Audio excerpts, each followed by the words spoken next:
Salve, salve, nação rubro-negra, querida, espalhada por todo o Brasil. Como estão vocês? Espero que todos estejam bem. Hoje é dia de decisão de Copa do Brasil. E neste vídeo nós iremos fazer análise de pré-jogo entre Flamengo e Fluminense. Então, não deixe de deixar o seu like, não deixe de curtir esse vídeo e de comentar o que está achando dos nossos vídeos, dos nossos shorts. Então, vamos fazer uma análise, sabendo que esta equipe do Flamengo já enfrentou a equipe mais de uma vez esse ano. Lembrando que o Flamengo iniciou o Campeonato Carioca, né? Começou uma pré-temporada bastante difícil, com perda de títulos, e o último título que o Flamengo disputou ainda na era Vitor Pereira foi o título do Campeonato Carioca. Mas antes da decisão, o Flamengo chegou a enfrentar no dia 8 de março esta equipe do Fluminense e perdeu pelo placar de 2-1. O Flamengo começou vencendo aquela partida e depois tomou a virada. Aquele jogo, o Everton Cebolinha foi o autor do gol. Depois o Flamengo teve um outro encontro já pela semifinal, né? Ali o Vitor Pereira já um pouco pressionado pela perda dos títulos de Supercopa, de perda de título de Supercopa, de Recopa, não ter chegado à final do Mundial, ter perdido a Taça Guanabara, e aí a equipe se classifica para a final do Carioca e joga bem. Vitor Pereira faz algumas alterações, nós iremos ver nos vídeos mais à frente, e vence pelo placar de 2-0. Foi uma das melhores partidas de passagem, eu já dou aqui a minha opinião, né, entre essas duas equipes. Depois teve o segundo jogo, o Flamengo viajou lá para a Libertadores e teve a sua derrota para a equipe do Alcas também de virada. Então a equipe volta totalmente desmobilizada, muito protesto, o nome de treinadores surgindo no radar e Vitor Pereira pressionado. Então o Flamengo vem para esse jogo com alterações, né? E perde pelo placar de 4-1. Depois o técnico Vitor Pereira é demitido e aí vem o técnico Jorge Sampaoli. Somente em maio, pela Copa do Brasil, é que essas duas equipes voltam a se enfrentar logo após quase 40 dias depois, né? E o placar foi de 0-0. O Flamengo teve uma boa atuação, nós iremos ver, mas não conseguiu abrir o marcador. Sendo assim, vamos observar como foi o jogo entre Flamengo e Fluminense no primeiro confronto, onde o Flamengo perdeu pelo placar de 2-1 de virada. A equipe do Flamengo que saiu com Matheus Cunha, com Pablo, Rodrigo Caio, Léo Pereira, Jorge Arrascaeta, Mateuzinho, Gerson, Igor Jesus, Everton Cebolinha, Gabigol e Matheus França. Lembrando que neste período aí o técnico era o Vitor Pereira. O Flamengo saiu no 4-5-1, 3-5-2, que era a forma de atuar. Não vou falar como era que o Fluminense, mas eles saiu no 4-3-3. Bem rapidinho olhando, o Flamengo nesse jogo teve uma posse de bola um pouco menor, começou muito bem, pressionando a equipe do Fluminense, abriu o placar, mas no segundo tempo, ali depois dos 10 minutos, a equipe do Flamengo começou a perder o jogo fisicamente, começou a cair fisicamente, e a equipe do Fluminense cresceu, não merecia a vitória, cedeu um empate com uma belíssima jogada pela esquerda e o gol do Cano. E no finalzinho do jogo é que o Flamengo tomou a virada. A gente viu aquele jogo com um outro olhar. Não seria um jogo para 2-1, mas um empate. Mas mesmo assim, a derrota da equipe do Vitor Pereira no seu clássico, primeiro clássico contra o Fluminense. Então, olhando aí, o Flamengo chegou a 43% de posse de bola. Isso na partida do modo geral. O Fluminense com mais posse de bola. O Flamengo teve arremates ao gol, né, um arremate para dentro do gol, e o Fluminense 2 arremates no alvo, sendo assim o placar de 2-1. E no segundo duelo do ano entre as duas equipes, o Flamengo veio com Santos, Fabrício Bruno, Davi Luiz e Léo Pereira. Veja o sistema defensivo totalmente já diferenciado. Guilherme Varela, Gerson, Thiago Maia, Ayrton Lucas, Everton Cebolinha, Matheus França e Pedro. A surpresa, a ausência do Gabigol na partida. O Fluminense veio num 4-2-2-2, né? Quatro jogadores defensivos, 2 volantes, 2 meias, 2 atacantes. O Flamengo no 3-4-2-1. Né? Surpreendeu muita gente, porque o Flamengo foi, mesmo sem o Gabigol, um time contundente, um time intenso, um time que pressionou o Fluminense, fez o gol com o Pedro, depois no segundo tempo conseguiu administrar após a expulsão do jogador do Fluminense, ampliou o placar, poderia ter feito mais gols, mas o placar terminou 2-0. Olhando para as questões que mais impressionam entre as duas equipes, a troca de posse de bola, naquela partida, se o Flamengo ficou um pouco menos com a posse de bola, nessa o time já foi mais equilibrado. deu mais a bola no segundo tempo para o Fluminense sair e explorou essa característica. Né? Na realidade, no primeiro tempo e no segundo tempo teve mais um aumento da posse de bola. Fluminense com 52% de posse de bola, 16 finalizações a gol, 6 na direção do gol, 6 para fora, 4 na direção do gol. Flamengo 14 finalizações, 2 para fora e aí 5 no alvo. O Flamengo poderia sim ter feito um placar mais elástico. O jogo terminou 2-0. Todo mundo esperava que o Flamengo já estivesse encaminhando seu título de Copa do Brasil, mas questões que a gente vai avaliar no próximo jogo, né, na próxima partida, na terceira partida, é que o time ficou desmobilizado devido às virtudes de fatores externos e da equipe do Vitor Pereira e a sua comissão técnica estarem pressionada devido a resultados negativos na estreia da Libertadores. Então vamos para o próximo jogo. E aqui é o jogo do 4-1, né? É o último jogo de Vitor Pereira no comando, como eu falei anteriormente. O time vinha desmobilizado, partida muito, muito abaixo no segundo tempo contra a equipe do Alves. O Flamengo abre o placar com o Matheus França, cede a virada, estreia de Libertadores, aquela pressão, nome de treinadores já no radar, nome de Jorge Jesus pressionando, e aí o técnico Vitor Pereira faz as suas escolhas, escala novamente o Gabigol, e aí a equipe totalmente fica desmobilizada em relação a algumas coisas que vem acontecendo. A gente já sabe, a gente vem notificando os bastidores do Flamengo recentemente, uma lavagem de roupa suja em virtude de problemas, de dificuldades que a gente sabe que durante o Campeonato Carioca esses problemas foram surgindo, com certeza, desmobilizaram os jogadores para essa final, né? Alguns jogadores se escalando, na realidade, esse é meu posicionamento. Então, vejam aí, a posse de bola foi equilibrada. O Flamengo, sim, tomou um vareio na relação. O Flamengo se tornou uma equipe muito frágil. Olha a escalação novamente: Santos, Fabrício Bruno, Davi Luiz, Léo Pereira, Ayrton Lucas, Thiago Maia, Gerson, Guilherme Varela. A alteração foi a saída do Matheus França. Everton Cebolinha e Pedro, a entrada do Gabigol. Né? O Flamengo veio no 3-4-2-1 novamente. O Fluminense veio no 4-2-3-1. Claro, o Fluminense veio mobilizado, uma estreia muito boa na Libertadores, fora de casa. Conseguiu descansar seus atletas, veio para o jogo final e goleou 4-1, mas sabemos dos fatores que interferiram nesse placar. Sabemos dos fatores que interferiram a desmobilização dos jogadores do Flamengo e o fator externo que atrapalhava o trabalho do treinador Vitor Pereira, muito pressionado pela mídia, pela torcida e, claro, dentro do próprio clube, do Clube de Regatas Flamengo. Posse de bolas iguais, o Flamengo finalizou muito mais, 13, remates ao alvo, 6, na direção do gol, 5. E aí, olha só a eficiência da equipe do Fluminense. 50% de bola, 12 arremates, olha a quantidade de finalizações para fora, 3, e olha a quantidade de finalizações para dentro do gol, sendo dessas 8, 4 acertaram o alvo. O Flamengo de 5 acertou 1. Se o Flamengo tivesse feito mais um gol, teria ido para os pênaltis. Então, esta foi a terceira partida, e aí mudança de comissão técnica, Vitor Pereira demitido, Flamengo com problemas na Copa do Brasil, derrota na Copa do Brasil para o Maringá, depois vitória contra o Coritiba, já com a presença do Jorge Sampaoli na estreia do Campeonato Brasileiro. O Flamengo goleia ali o Coritiba por 3-0, mudanças já gerais, nova comissão, mas fatores que se repetem. Né? Veja, o Flamengo jogando com um sistema de 3 zagueiros, fatores que se repetem, comportamentos que se repetem. Vamos observar agora nesse próximo vídeo. Bom, mudança de comissão técnica, mais padrões repetidos.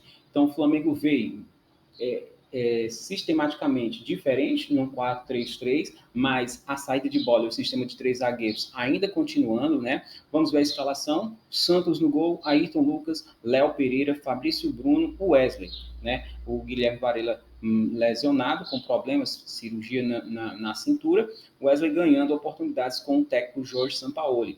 E aí a equipe vem com Gerson, já dando amplitude, mudança de comportamento. O Eric Pulgar, que já estava fora, que não teve oportunidades com o Vitor Pereira devido a problemas físicos. O Thiago Maia, o Everton Ribeiro, o Georgiano de Arrascaeta e o Gabigol, ausência de Pedro, devido a um problema no tornozelo, que o tirou dessa partida. O Fluminense veio no 4-2-3-1, nosso foco é a equipe do Flamengo, mas veja que o Fluminense vem mantendo um padrão, 4-2-3-1, sempre vem jogando numa linha de 4, com 2 meias, com 2 volantes, com 2 atacantes, às vezes com dois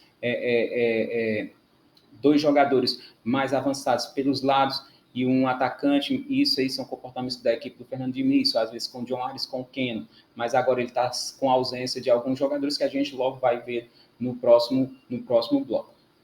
Então, olhando diretamente aqui para a posse de bola, a equipe do Flamengo ficou com mais posse de bola, né, 55% de posse de bola.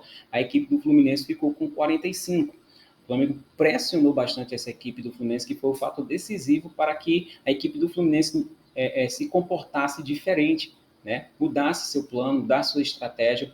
O técnico Fernando Diniz teve que trocar o Marcelo no início da partida, porque não estava conseguindo ter a saída de bola. Então, os velhos problemas do Fluminense, que é quando se sente pressionado, e principalmente na sua saída de bola, o Fluminense dá muito espaço para a equipe. O Flamengo não conseguiu consolidar essa grande posse de bola em finalizações, contundência e, claro, o gol, que é o mais importante no futebol.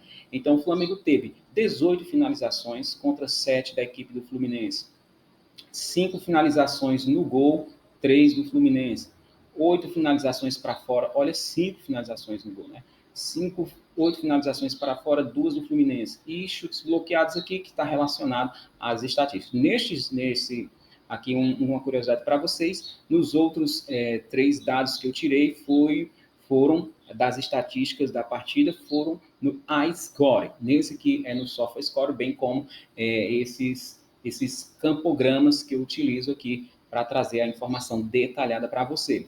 E, por fim, agora vamos ao detalhe principal. Saiu a escalação do Flamengo, então vamos ver o que é que Jorge Sampaoli quer agora nessa nova partida, voltando ao velho sistema de 3 zagueiros adotado pelo Vitor Pereira, que conseguiu vencer a equipe. Se é alguma casualidade, aquela derrota com o sistema de 3 zagueiros, com aqueles jogadores, ou realmente o Fluminense tem dificuldades com comportamentos quando a equipe tem muitos jogadores no meio de campo e também explorando bastante os lados, né? Quando o Fluminense é atacado na mudança de lado, o Fluminense tem grandes dificuldades. Quando ele é pressionado, ele tem grandes dificuldades na saída de bola, e principalmente quando é bloco alto e bloco médio.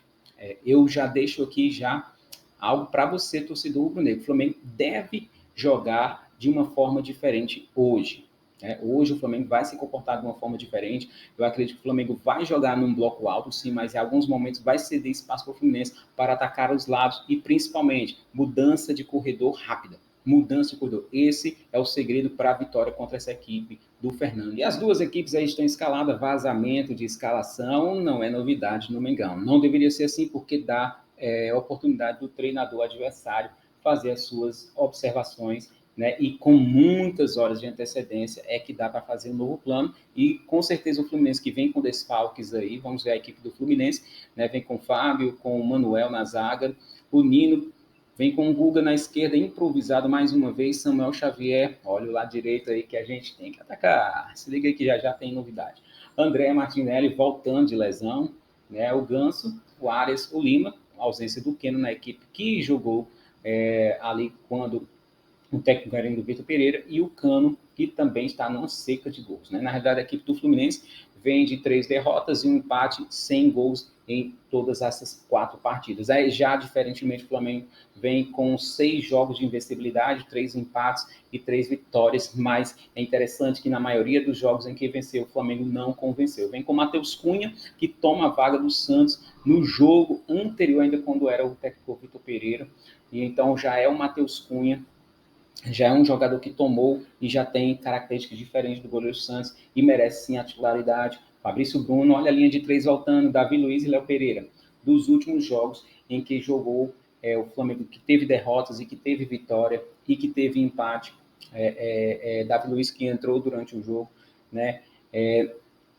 Está aí de volta o sistema de 3 zagueiros. Wesley, né, não é o Varela, Eric Pulgar, Thiago Maia, Ayrton Lucas, Arrascaeta, Gerson e o Gabigol, e vejo que provavelmente não. É a escalação que vazou e essa será a escalação, a não ser que seja uma surpresa de última hora com alguma lesão. Está aí o Flamengo escalado, sem o Pedro, sem o Everton Ribeiro, porque está se recuperando de lesão, sem o Guilherme Varela, porque opcionalmente o Jorge Sampaoli prefere o Wesley, né, que ainda é um garoto, tem seus problemas, não tem um outro atacante, e aí ele coloca o Davi Luiz, e a gente vai entender por que ele retorna o time com um sistema de 3 zagueiros, o que é que se pode aproveitar, o que é que se pode perder com a ausência de um jogador de referência como o Pedro. Então vamos lá, e agora a gente vai brincar aqui no nosso campograma, no nosso tabuleiro tático, somente com a equipe do Flamengo. Vamos ver como é que o Flamengo vai se comportar defensivamente, como é que o Flamengo vai fazer a sua construção, a sua saída de bola e como é que o Flamengo vai jogar no último terço, né, na zona de finalização. Então, eu fiz uma divisão bem interessante aí, nesse momento que a equipe do Flamengo com as bolinhas vermelhas, né, deixei em vermelho, uma parte em vermelho, 3 zonas, né, que é como conhecido, também coloquei as linhas horizontais divididas em 5. Geralmente se vê 3, tem outros que escolhem 4. Eu escolhi colocar 5, que é a que eu costumo estudar, as equipes e os sistemas táticos. Então, o Flamengo vai vir com 3 zagueiros, né, com 2 alas, ou seja, 5 jogadores que fazem parte do sistema defensivo, 3 meias de campo e 2 jogadores, ou 4 meio-campistas, se colocarmos o Arrascaeta e o Gabigol. Porém, o sistema que a gente pode chamar, de certa forma, é o 5-3-2. Alguns chamariam 5 ou 3-5-2. Então, sem mais delongas, vamos aqui. O Flamengo que gosta, vamos partir do pressuposto de como o São Paulo gosta de sair a bola. Então, provavelmente, o Flamengo vai evitar sair com o Matheus Cunha, fazer as aberturas na linha de fazer a saída Lavopiana com o Matheus Cunha. Provavelmente, pode ser que em algumas circunstâncias o jogo aconteça, mas com esses jogadores em campo, o Flamengo é mais leve, vai pressionar mais a equipe do Fluminense. Então, o Flamengo, vamos começar com a equipe se comportando na saída de bola, né? Então, a gente já sabe como o Ayrton Lucas, no outro sistema com 2 centrais, ele faz parte dessa saída de bola, então ele que vai ocupar e dar mais profundidade pelo corredor. E vamos ver se Ayrton Lucas atacando muito esse corredor, indo e voltando, claro, dependendo da circunstância de que corredor o Fluminense esteja atacando. O posicionamento do Gerson vai jogar nesse meio espaço, né, aqui, e no entrelinhas, pela ausência do Everton Ribeiro principalmente, né? Então vamos ver o Gerson sendo este homem no meio espaço, o Arrascaeta sendo o jogador que vai fazer companhia com o Gabigol,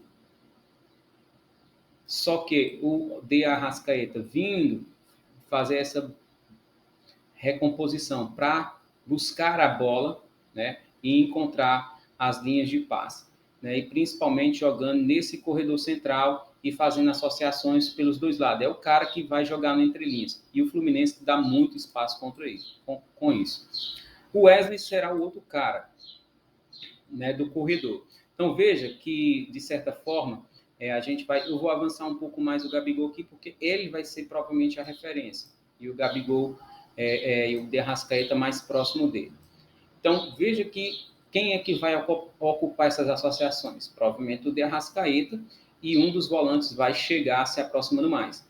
Então, em outras partidas, a gente via o Jorge Sampaoli utilizando o Eric Pulgar para fazer essa saída de bola junto com os zagueiros. Mas só que ele colocou mais um zagueiro. Então, dessa forma, eu acredito que ele vai jogar com 2 pivotes ao lado, um ao lado do outro. O Thiago Maia vindo buscar associações pelo lado esquerdo e o Eric Pulgar pelo lado direito. E aí o De Arrascaeta é quem vem fazer aqui triangulações ou fazendo agrupamentos e associações pelos dois lados. É assim que eu vejo que a equipe vai se comportar. Então, de certa forma, é uma equipe mais móvel, com a ausência do Pedro, mas também uma equipe que vai precisar atacar muito o espaço.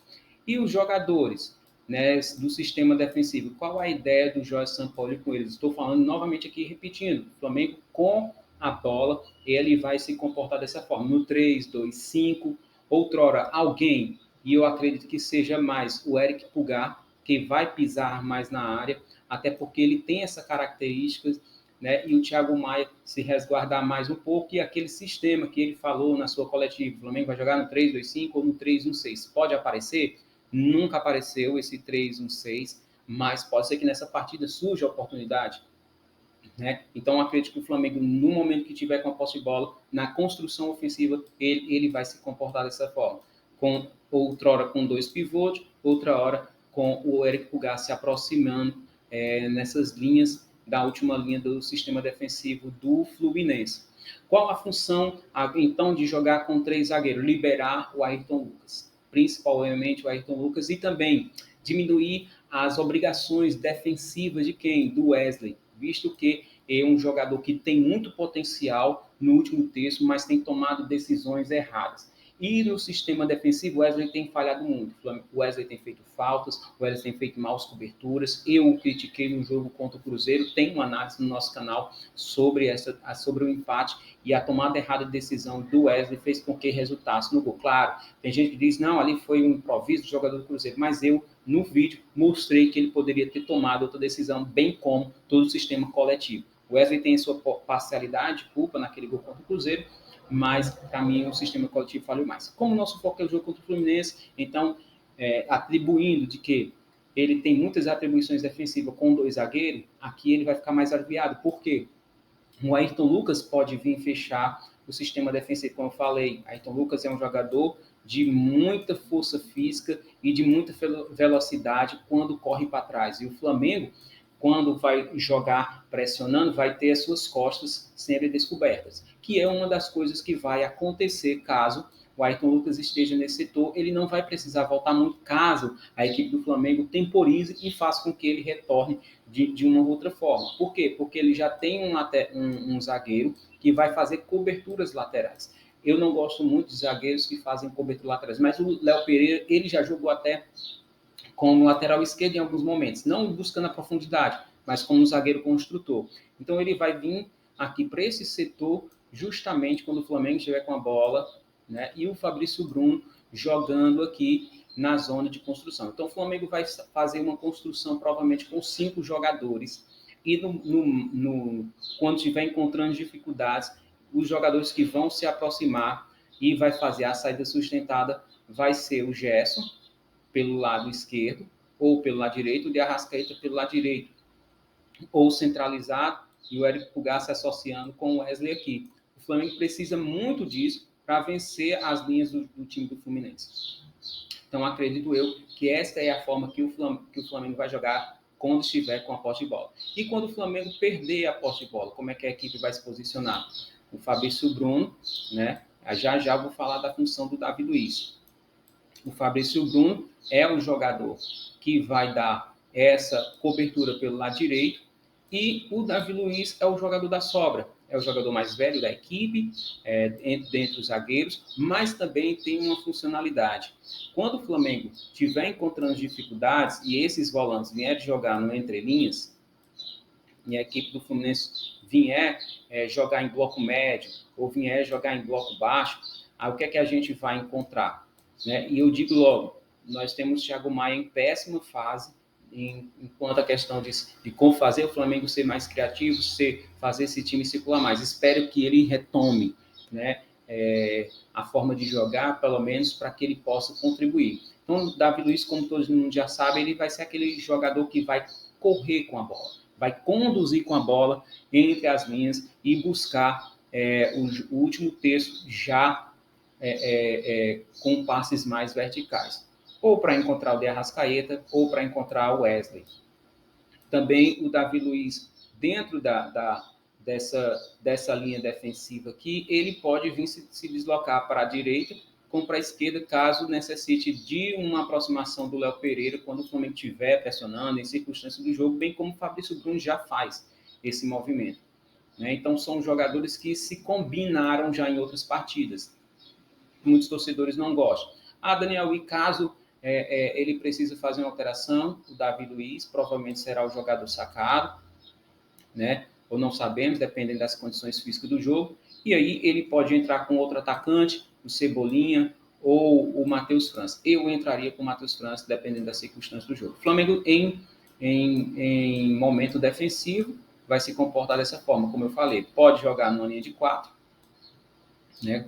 Com as recomposições de Wesley fazendo aqui no meio de campo, e a sobra sendo o Arrascaeta e o Gabigol, né? O Arrascaeta e o Gabigol fazendo a linha de 4. E caso o Flamengo precise fazer uma linha de 5, o Wesley que desce o bloco. Caso essa construção seja por dentro, o Thiago Maia já fez isso contra o Cruzeiro em outras partidas. E aí Érico Pulgar vem aqui e o Arrascaeta fecha, e assim o Flamengo fica no 5-4-1. Pode alternar com o Wesley no 5-4-1, como pode alternar no 5-3-2, quando o Arrascaeta... Tudo isso são momentos. O bloco médio, bloco baixo, bloco alto. Todos esses são momentos em que o Flamengo possa pressionar a equipe e também quando ele ceder a bola para poder descansar e até temporizar o jogo. Que isso é de suma importância para uma equipe quando está jogando torneios de mata-mata. Então, resumindo para vocês, o que o Jorge Sampaoli vai querer com essa mudança é o quê? Liberar mais o Ayrton Lucas, diminuir mais suas atribuições defensivas, bem como para o jogador Wesley, visto que tem um zagueiro de sobra e tem zagueiros de cobertura tanto pelo lado esquerdo como pelo lado direito. Vai dar maior mobilidade para o Érico Pulgar, né, se aproximar ao Gabigol Arrascaeta, e que para mim é um dos volantes que está em melhor fase. O Gerson caiu muito, o Thiago Maia em péssimo momento. Então, eu acredito que o Érico Pulgar vai se soltar um pouco mais nessa partida e vai pisar mais na área. Então, essa é a forma que eu enxergo a equipe do Jorge Sampaoli hoje, saindo com esse sistema de 3 zagueiros. E aí a equipe do Flamengo precisa muito ser contundente e que as chances criadas, o Flamengo possa finalmente fazer com que surte em gols, que é isso que essa equipe mais precisa. É que seja agressiva, seja que tenha um comportamento ofensivo o tempo todo, dizendo, eu gosto de dizer nas lives do quadradinho rubro-negro, o Flamengo precisa dizer, estou aqui, estou castigando você e vou fazer o gol a qualquer momento. O Flamengo é uma equipe que circula muito a posse de bola, entra em ataque posicional e isso facilita a equipe adversária. Então, deixo aqui as minhas últimas palavras. O Jorge Sampaoli precisa também planejar substituições. É um treinador que nas últimas 3 partidas tem falhado nesse aspecto e essa é uma das críticas que eu tenho ao treinador Jorge Sampaoli. Bem como as suas escolhas também, quando vai fazer a substituição.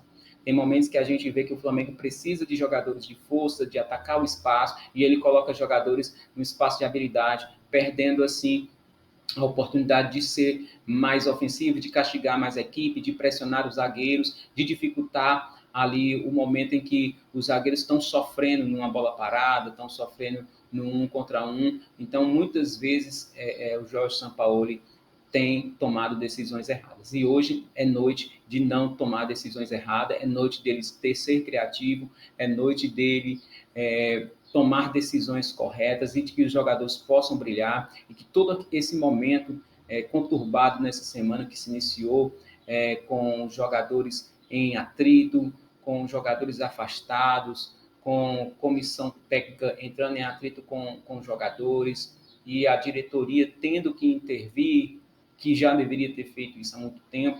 Então, que os jogadores estejam mobilizados, que as ideias finalmente possam surtir efeito, assim como surtiu efeito no último jogo, e que o Flamengo consiga a classificação.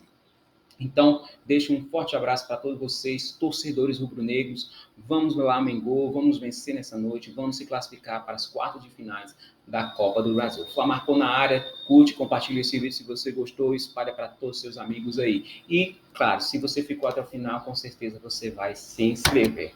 Fui!